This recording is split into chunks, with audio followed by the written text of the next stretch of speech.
Assalamualaikum warahmatullahi wabarakatuh. Kami dari kelompok 10 akan mempresentasikan tentang laporan tahunan dari PT Bank Sinarmas Tbk.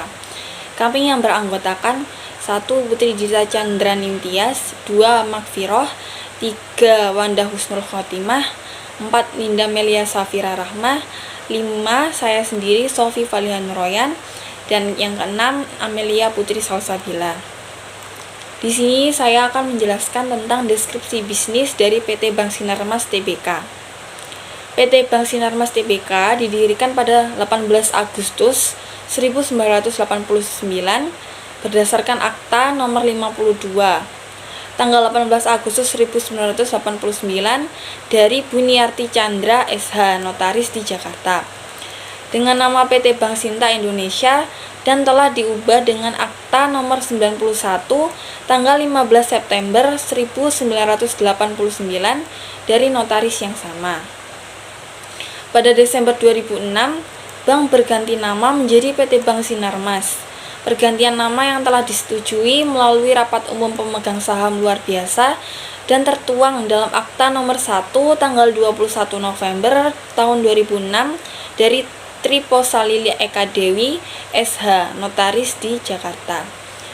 Kemudian pada tahun 2009, Bank Sinarmas memperoleh izin untuk pendirian unit usaha syariah atau UUS berdasarkan keputusan Deputi Gubernur Bank Indonesia nomor 11/13/KIP. Pada 13 Desember 2010, Bank Sinarmas melakukan penawaran saham umum perdana atau Initial Public Offering atau IPO. Pada tahun 2011, saham publik di PT Bank Sinarmas Tbk menjadi 40%. Hal ini terjadi setelah bank melakukan eksersis waran seri 1. Dan kemudian pada tahun 2012, bank melaksanakan penawaran umum terbatas 1 atau PUT 1 yang membuat penambahan modal disetor meningkat menjadi Analisis ekonomi global dan lokal. PT Bank Sinarmas di tahun 2022 mampu melalui dinamikanya dengan baik. Bank tersebut juga memberikan layanan terbaiknya kepada nasabah. Dewan Komisaris juga mengetahui pada tahun 2022 keadaan eksternal banyak menghadapi tantangan, terutama yang berhubungan dengan perkembangan ekonomi global.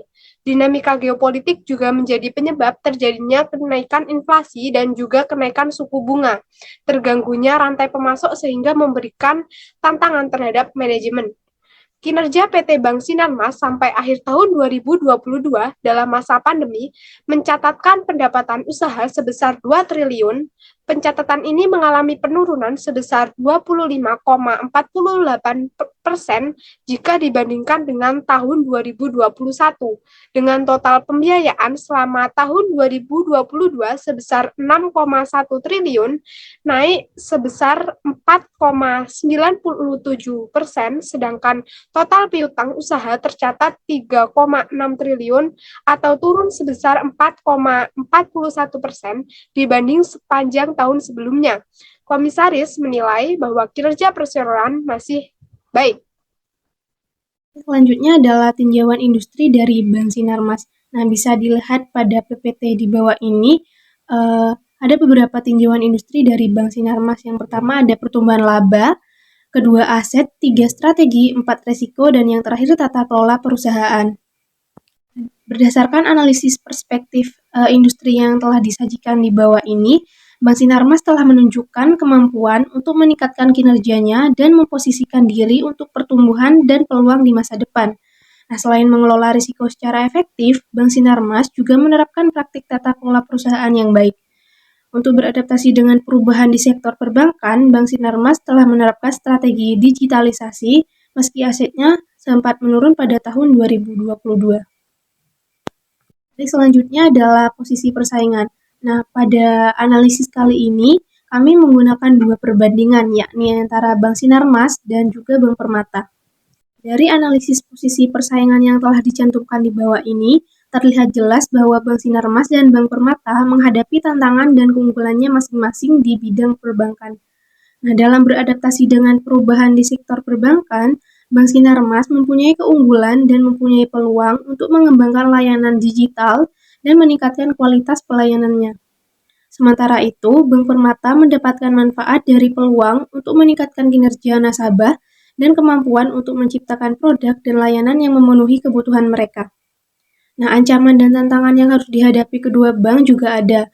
Agar Bank Sinarmas dan Bank Permata dapat tetap kompetitif di sektor perbankan, mereka harus terus memunculkan ide-ide baru dan meningkatkan pelayanan mereka.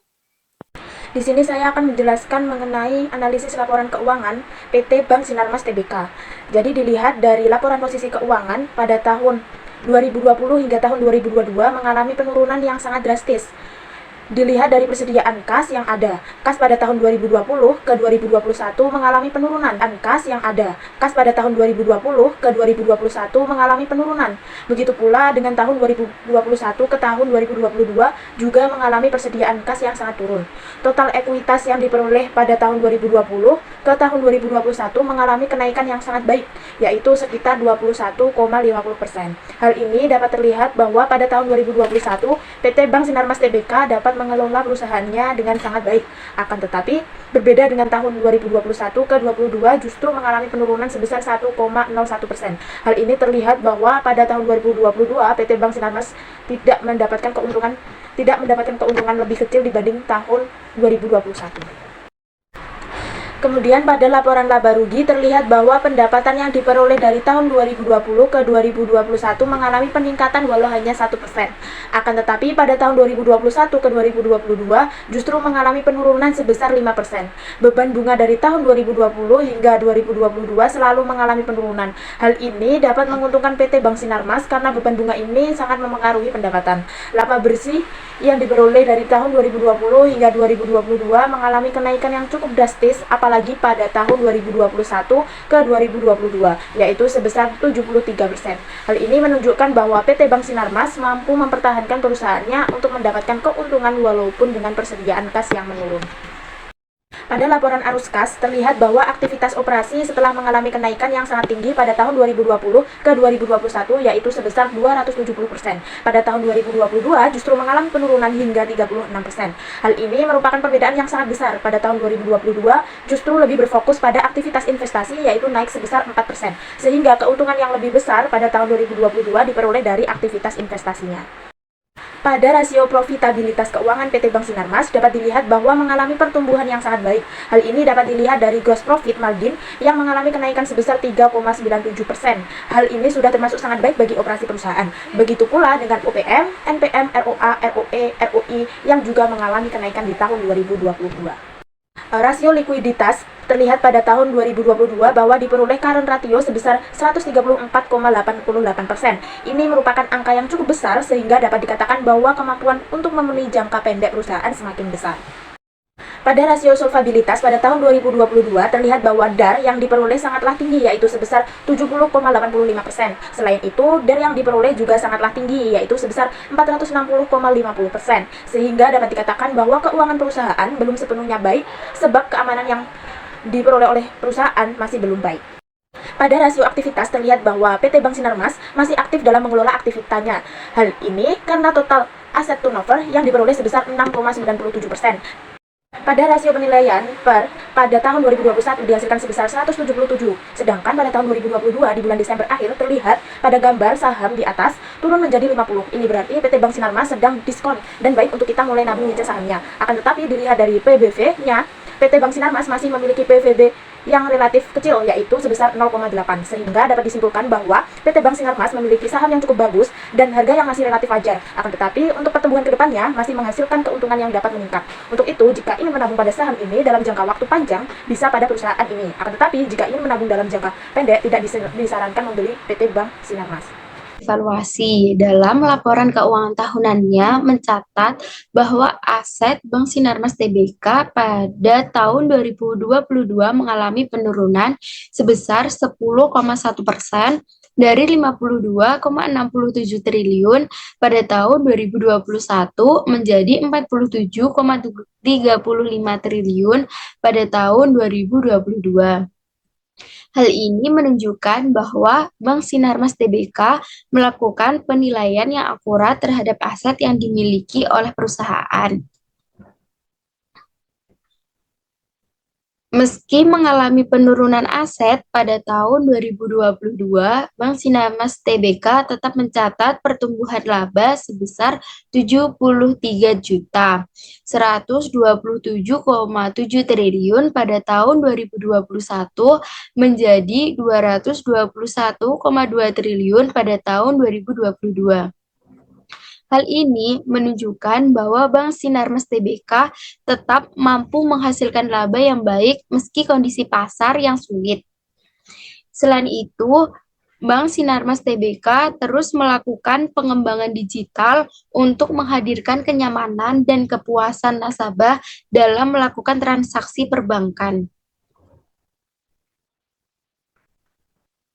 Dalam informasi saham pada laporan tahunan Bank Sinarmas Tbk dalam kuartal 1 mencatat pada tahun 2022 menyebutkan harga tertinggi saham Bank Sinarmas Tbk sebesar 920, sedangkan jumlah saham yang beredar sebesar 19.517 miliar. Sedangkan pada tahun 2021, harga saham tertinggi Bank Sinarmas Tbk sebesar 1.250 dengan jumlah saham yang beredar sebesar 17.280 miliar. Hal ini menunjukkan bahwa semakin mahal harga saham, maka semakin rendah jumlah saham yang beredar. Hasil analisis tersebut dapat digunakan sebagai bahan membandingkan kinerja Bank Sinarmas Tbk dengan bank-bank lainnya di industri yang sama untuk mengetahui posisi Bank Sinarmas Tbk di pasar. Selain itu juga bisa dijadikan sebagai bahan pertimbangan untuk membeli atau menjual saham Bank Sinarmas Tbk. Saya di sini akan menjelaskan tentang ringkasan investasi. Aset Bank Sinarmas Tbk turun 10,1% dari 52,67 triliun pada tahun 2021 menjadi 47,35 triliun pada tahun 2022. Bank Sinarmas Tbk menggunakan beberapa teknik penilaian untuk menentukan penilaian antara lain modal net present value dan diskon cash flow berbandingkan dengan model sejenis dengan harga pasar yang diketahui dan analisis arus kas yang diskontokan. Bank Sinarmas Tbk juga menggunakan metode perbandingan data pasar untuk mengevaluasi aset tetap seperti tanah dan bangunan. Selanjutnya, resiko investasi. Resiko investasi adalah resiko akibat bank ikut menanggung kerugian usaha nasabah yang dibiayai dalam pembiayaan yang berbasis bagi hasil bank yang menggunakan metode net revenue sharing maupun yang menggunakan metode profit and loss sharing. Terima kasih. Tata kelola perusahaan. Penerapan tata kelola perusahaan yang baik merupakan bagian unsur yang penting di dalam industri perbankan yang semakin meningkat. Bank Sinarmas juga telah menerapkan semua prinsip dasar tata kelola perusahaan, seperti transparansi, akuntabilitas, pertanggungjawaban, independensi, dan kewajaran dengan melaksanakan semua prinsip tersebut. Diharapkan dapat meningkatkan terciptanya kualitas pelaksanaan tata kelola yang merupakan salah satu upaya untuk memperkuat industri beban internasional.